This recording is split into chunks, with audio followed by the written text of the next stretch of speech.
Hi అండి, అందరికీ నమస్తే అండి. ఈ వీడియోలో మనము బ్రహ్మం గారు చెప్పినటువంటి కాలజ్ఞానంలో కొన్ని విషయాలను తెలుసుకుందాం. భర్తలను భార్యలు ఏలుతారు, రాజరికాలు నశిస్తాయి, ప్రజలే ప్రభువులవుతారు, తిరుపతి పెద్ద పట్టణం అవుతుంది. అలాగే ఉత్తర దేశాన మహాత్ముడు జన్మించి సత్యం బోధిస్తాడు. చీమకుర్తి, బెజవాడ మహాపట్టణాలవుతాయి. ఉత్తములైన వారు అల్పులకు దాసితనం చేస్తారు.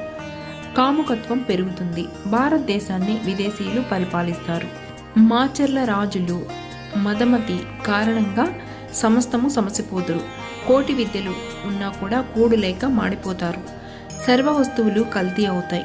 భర్తలను భార్యలు, భార్యలను భర్తలు ధనం కోసం వేపుకు తింటారు. చూశారు కదండి, బ్రహ్మంగారు చెప్పినటువంటి కొన్ని విషయాలను తెలుసుకుందాం కదా. ఇలాంటి విషయాలను మీకు మరిన్ని తెలుసుకోవాలనిపిస్తే ఈ ఛానల్ని సబ్స్క్రైబ్ చేసుకొని సపోర్ట్ చేయండి.